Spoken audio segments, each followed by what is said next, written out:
Hello everyone, welcome back to my channel. मी कोमल तुमचं अगदी मनापासून स्वागत करते. आय होप तुम्ही पण मस्त आणि मजेतच असणार. तर बऱ्याच दिवसापासून माझा गॅप पडलेला होता, म्हणजे 1-1.5 महिन्यापासून माझा गॅप पडलेला होता. चला म्हटलं आजपासून स्टार्ट करूया. तर मी ब्लॉग वगैरे शूट केले होते, त्यानंतर एडिट वगैरे केला आणि मॉर्निंग वगैरे झालेली होती. मला हेअर वॉश वगैरे करून घ्यायचे होते. त्यासाठी मी एग जे आहेत ते घेतलेले आहेत, 2 घेतलेले आहेत. त्यातलं जे पिवळं आहे ते अजिबात घ्यायचं नाही आहे. जे काही त्यातलं गर असतो तोच घ्यायचा आहे. सो मी त्यासाठी तो घेतला आणि जे काही पिवळं असतं ते अजिबात घ्यायचं नाही. त्यानंतर 2 चमचे मी ॲलोवेरा जेल ॲड करणार आहे. त्यानंतर तुम्ही बघू शकता 2 चमचे परत मी ऑइल घेणार आहे. कारण ज्यांचे केस असे फ्रिझी असतील, ड्राय असेल, त्यांच्यासाठी हा बेस्ट एकदम हेअर मास्क आहे. मी खूप वेळेस ट्राय केलेला आहे आणि याच्यामुळे मला माझ्या केसांवर सुद्धा रिझल्ट मला मिळालेला आहे. सो त्यासाठी मी तुमच्यासोबत शेअर करते. याआधी पण आय थिंक मी तुमच्यासोबत शेअर केले, आता मला ते आठवत नाही. त्यानंतर मी घेतलेल्या आहेत व्हिटॅमिन ईच्या 3 कॅप्सूल. तुम्ही बघू शकतात या ज्या कॅप्सूल असतात आपल्या जे केसांचे शाईन वगैरे देण्याचं काम करत असतात. सो मी ते दरवेळेस वापरत असते. जेव्हा कधी मी हेअर ऑइलिंग पण करत असते तेव्हा पण मी ॲड करत असते. हे तर मी बऱ्याचदा तुमच्यासोबत शेअर केलेलं आहे. आता तुम्ही बघू शकतात मी 3-4 इन्ग्रेडियंट्स त्यामध्ये मी ॲड केलेले आहेत. त्यानंतर तुम्ही बघू शकतात इकडे मी छान असं त्याचं थिकनेस जो आहे, त्याची जी कन्सिस्टन्सी ते व्यवस्थित असं अशा प्रकारे करून घेतली, म्हणजे व्यवस्थित त्याला ढवळून घ्यायचं आहे आणि त्याचा जो कलर आहे तो व्हाईट याच्यामध्ये होतो आणि तुम्ही ते बघितलं असेल. त्यानंतर व्यवस्थित असे मी केस जे आहे माझे विचरून वगैरे घेतलेले होते. त्यानंतर तुम्ही बघू शकतात इकडे मी व्यवस्थित माझं जे काही लेंथ आहे त्याला मी जे काही आपण हेअर मास्क केलेला होता तो मी लावायला सुरुवात केलेली आहे आणि व्यवस्थित असं मसाज वगैरे करून लावून घ्यायचं आहे. अर्धा तास किंवा 1 तास तुम्ही राहू देऊ शकतात. जोपर्यंत आपले केस कोरडे होत नाही तोपर्यंत राहू द्यायचं. त्यानंतर आपल्याला वाटते की आपले केस आता कोरडे होतात, त्यानंतर आपण हेअर वॉश वगैरे करून घ्यायची. तसं तुम्ही असा हेअर मास्क जो आहे तो एकदा ट्राय करून बघा. तुम्हाला पण नक्कीच रिझल्ट दिसेल आणि तुम्ही पण मला सांगाल की हो ताई, खरंच खूप छान होता. त्यानंतर आता वेळच होता. जे काही घरातले माझे बाकीचे कामं होते, ऑलरेडी माझे सर्व कामं झालेले होते. त्यासाठी मी ते काही शूट वगैरे अजिबात केलं नाही. सो त्यानंतर चला म्हटलं आता वेळ आहे माझ्याकडे, तर मी लगेच फेसवर क्लिन्झिंग वगैरे पण करायला घेतली. हे जे क्लिन्झिंग आहे ते मी फ्लिपकार्टवरून घेतले आणि याआधी मी तुमच्यासोबत शेअर पण केलेलं होतं आणि खरंच खूप छान आहे. जे काही आपली चेहऱ्यावरची डस्ट असेल ती एकदम प्रॉपरली रिमूव्ह होते. त्यासाठी मी क्लिन्झिंग हे अरोमाचं घेतलेलं आहे. आता तुम्हाला जर माहिती असेल, अरोमाचं पण ब्रँड खूप छान आहे आणि मी खूप दिवसापासून वापरते. तर तुम्ही बघू शकतात इकडे माझं क्लिन्झिंग वगैरे झालेलं होतं आणि व्यवस्थित 5-10 मिनटं केलं. एका कॉटन मी व्यवस्थित पुसून घेतला आणि तुम्ही बघू शकतात कॉटन पण थोडा नॉर्मल असा, त्याच्यामध्ये तुम्हाला काळपट असा पणा दिसेल. सो त्यानंतर मला करायचा होता स्क्रब. आता स्क्रब पण तुम्ही बघू शकता मी भरपूर दिवसापासून हेच स्क्रब यूज करते. खरंच खूप छान आहे. डॉक्टर रशियनचा तो ब्रँड आहे त्याचा. म्हणजे जर तुम्ही स्वतःची स्किन केअर जर करत असाल किंवा मग आपण जे आठवड्यातून एकदा हे केलंच पाहिजे, म्हणजे डीपली जी आपली स्किन केअर असते ती करायलाच पाहिजे. सो त्यासाठी मी मस्त आधी क्लिन्झिंग तर करून घेतलेलं होतं, ते मी तुम्हाला दाखवलं. तर हे जे मी कॉटनने व्यवस्थित पुसून वगैरे घेतलेलं होतं. त्यानंतर मी फेस मास्क लावलेला होता. तो पण म्हणजे D10चाच वापरते मी. डॉक्टर रशियनचाच घेतलेला आहे. मी आधी पण तुमच्यासोबत शेअर केलेलं होतं. मी पुण्याला गेलेली होती तेव्हा मी एका छोट्या डब्यामध्ये असं भरून घेऊन गेलेली होती. तेच मी आता यूज करते. नाहीतर तुम्ही म्हणाल की ते सांगते आणि तू दुसऱ्या याच्यातलं यूज करते. सो तसं नाही, मी त्याच्यामध्ये भरून घेऊन गेलेली होती. आता तेच मी यूज करते. सगळीकडे व्यवस्थित असं अप्लाय वगैरे करून घ्यायचं आहे आणि थोडीशी इचिंग अशी होते आणि त्यानं 2-5 मिनटं होतं, नंतर काहीच होत नाही आणि एकदम अफोर्डेबल प्राईसमध्ये आपल्याला हे जे फेस मास्क आहे किंवा मग यामध्ये जेल पण मिळतं. भरपूर असे कॉम्बोमध्ये पण मिळून जात असतात. जर तुम्ही फ्लिपकार्टला सर्च केलं तर तुम्हाला नक्कीच हे प्रोडक्ट मिळेल आणि खूपच अफोर्डेबल प्राईसमध्ये आहे आणि मी खूप दिवसापासून यूज करते. मी तुमच्यासोबत अनेकदा, म्हणजे बऱ्याचदा सांगू पण शकत नाही एवढ्यांदा तुमच्यासोबत शेअर केलेलं आहे. आता फेस मास्क वगैरे मी लावून घेतलेला आहे. माझे काही बाकीचे काम आहेत ते मी परत करून घेणार होते. माझं धुणं पण बाकी होतं. सो मी ते 10-15 मिनटं हे असंच लावून राहू देणार होते आणि त्यानंतर माझे घरातले बाकीचे कामं पण मला करून घ्यायचे होते. सो बघू शकता सगळीकडे मी व्यवस्थित अप्लाय वगैरे करून घेतलेलं आहे. त्यानंतर 15-20 मिनटानंतर माझा चेहरा मी व्यवस्थित क्लीन वगैरे करून घेतला. अजून मला केस पण वॉश वगैरे करून घ्यायचे होते. आता रोज डेली रुटीनमध्ये मी ड्रायफ्रूट ॲड केलेले आहेत. सो ते पण मला खायचे होते सकाळी. त्यानंतर मग इकडे गव्हाचं जे काही कुरड्या करत असतं त्याचं चीक होतं, सो ते खाल्लं.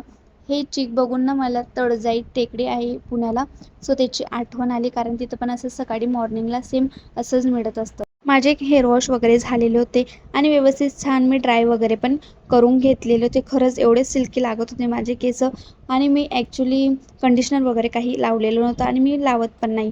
सो त्यासाठी मला खूप छान असा रिझल्ट पण मिळालेला होता. आणि लगेच मॉइश्चरायझर वगैरे स्किन केअर जी असते ती करायला घेतली माझी. डेली रुटीनमध्ये स्किन केअर तर एकदम मस्ट आहे, आणि आता उन्हाळा चालू आहे, सो त्यासाठी मी विश केअरची पण एक सनस्क्रीन घेतलेली आहे. ती पण खूप छान आहे. ऑलरेडी मी तुमच्यासोबत डॉट एन कीची जी माझी सनस्क्रीन होती ती आधीपासून शेअर करते, आणि ती अजून पण आहे. चला म्हटलं तीच वापरू आणि त्यानंतर दुसरी काढू. सो आणि त्यानंतर मी पुण्याला गेलेलो, तिथून डिमार्टमधून मी ॲलोवेराचं लोशन आणलेलं आहे, बॉडी लोशन. खरंच इतकं भारी आहे, म्हणजे दिवसभर आपले जे हात आहे एकदम मॉइश्चराईज ठेवतं, आणि स्मेल तर एवढा छान आहे त्याचा. मी तर त्याच्या प्रेमातच पडली. खरंच स्मेल एवढा छान आहे, एवढा छान आहे. दिवसभर आपले हात मॉइश्चराईज ठेवतं आणि आपल्याला असं चिपचिप पण अजिबात वाटत नाही. मी रोज डेली वापरते. सो त्यानंतर तुम्ही बघू शकतात, आता माझी स्वतःची स्किन केअर वगैरे पण झालेली होती, ड्रायफ्रूट वगैरे पण खाऊन झाले. त्यानंतर मला करायचं होता आता नाश्ता. नाश्त्यामध्ये मला पोहे वगैरे करायचं होतं. म्हटलं जाऊ दे, आज पोहे नाही करू, आज मला करायचे होते मखाने. मी मखाने आणून वगैरे ठेवलेले होते, तर चला म्हटलं आज मखानेच करून घेऊया. तर मी मखाने फ्राय करणार होते. त्यासाठी मस्त कढईमध्ये एक पडी तेल टाकली. त्यानंतर त्यामध्ये जे काही चटणी, मीठ, हळद वगैरे असतं ते थोडं नॉर्मल टाकलं, आणि त्यामध्ये मी त्यांना व्यवस्थित अशी रोस्ट करून घेणार होती. कारण जर तुम्ही वेट लॉस वगैरेवर असतील तर मग एकदम बेस्ट आहे, कारण यामध्ये एकदम 0 कॅलरीज आहेत. खूप छान लागतात टेस्टला पण, आणि मी म्हणजे तुम्ही त्यांना व्यवस्थित असं करून, म्हणजे त्याच्यामध्ये फक्त पिवळे आणि चटणी मीठमध्ये पण करून घेऊ शकतात. पण मी लाल तिखट टाकलेलं होतं, सो तसेच केलेले होते. त्यामध्ये कांदा टाकला, कोथिंबीर टाकली आणि टोमॅटो पण टाकलेलं, तर खरंच खूप टेस्टी लागत होतं. नाश्ता वगैरे करून झालेलं, तर चला म्हटलं अहुनचे जे शर्ट होते व्हाईट कलरचे, कारण ते खूप वाळून गेलेले असतात, चला म्हटलं त्यांना प्रेस वगैरे करून, 2 शर्टला मला प्रेस वगैरे करून घ्यायचं होतं. आणि तेच माझं इकडे काम चालू होतं. बाकीचे घरातले माझे काम वगैरे झालेले होते. लगेच मला दुपारचा स्वयंपाक पण करायचा आहे. त्यासाठी मग इकडे माझी प्रेस वगैरे करायचं काम चालू आहे. तर भरपूर दिवसापासून असं होत होतं, व्हिडिओ करू की नको, असं भरपूर माझ्या मनामध्ये प्रश्न येत होते. पण आज फायनली मी ठरवलं की चला, आज मला व्हिडिओ करायचा आहे. सो त्यासाठी मी पटपट असं घरातलं पण लवकर आवरलं, कारण व्हिडिओ शूट करणं म्हणजे काही सोपं नसतं. भरपूर असं बघावं लागतं की अँगल कसा आहे, सर्व काही कॅमेरा वगैरे व्यवस्थित सेट वगैरे करावा लागतो. मला म्हटलं आता डायरेक्ट प्रेस जी आहे ती माझ्या गादी वगैरे त्याच्यावर मी करूनच घेत असते, कारण एक वायर असते ती लावून घेत असतेच, म्हणजे ती खूप मोठी आहे, म्हणजे बसून बसून आपले कामं पण होत असतात. तर मला दुपारचा स्वयंपाक पण करायचा होता. आता म्हणजे सकाळचा नाश्ता, त्यानंतर जेवण, मग रात्री जेवण, असं प्रॉपरली असं माझं रुटीन जे आहे ते 1 महिन्यामध्ये खूप छान असं मी करून घेतलेलं आहे, आणि ती मस्त माझी आता सवय वगैरे झालेली आहे. आधी मी दुपारचा स्वयंपाक म्हणजे दुपारी जेवण वगैरे जे होतं मी कधी-कधी स्किप पण करून द्यायची. पण आता कळतंय की म्हणजे सगळं काही प्रॉपरली असणं खूप इम्पॉर्टंट असतं. सो त्यासाठी मी इकडे माझ्या चपात्या वगैरे करायचं काम चालू होतं. भाजीमध्ये मला करायची होती चवडी. चवडी मला खूप जास्त आवडते, सो त्यासाठी आम्ही आणत असतो. आणि त्यानंतर मला एकीकडे चवडी पण करायची होती. तोपर्यंत माझ्या 3-4च चपात्या करायच्या होत्या. पूर्वा आणि मीच जेवणार होती, म्हणून पटपट होईल असं म्हणून अगोदर कणिक वगैरे मी मळून ठेवलेली होती. त्यानंतर मग चपात्या वगैरे करायला घेतले, आणि इतकं म्हणजे इतकं ऊन पडते म्हणजे सांगू शकत नाही. तुमच्याकडे पण पडते का नक्कीच कमेंट करून सांगा. आमच्याकडे म्हणजे जळगाव भागामध्ये तर खूप जास्त ऊन आहे. सो त्यानंतर करून घेतला, त्यानंतर जेवण केलं, आणि माझे जे काही कपडे सुकले म्हणजे वाढलेले होते ते लगेच मी काढून घेतले, नाही तर मग एवढे मग संध्याकाळी काढत असेल. सो त्यानंतर मला जायचं होतं बड्डे गिफ्ट घेण्यासाठी, कारण आहोंचे फ्रेंड आहेत खूप जवळचे, त्यांच्या मुलीचा बर्थडे होता. सो तिचा पहिलाच बर्थडे होता, तर आम्हाला पण इन्व्हाइट केलेलं होतं. तर आम्ही मस्त तिच्यासाठी ड्रेस वगैरे बघायला गेलेलो होतो. एक ड्रेस फायनल केला, त्यानंतर मग घरी यायला निघालो.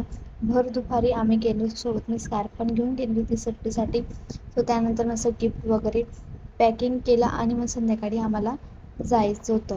म्हणजे दुपारी 2-2:30 वाजेकडे आम्ही निघालेलो होतो.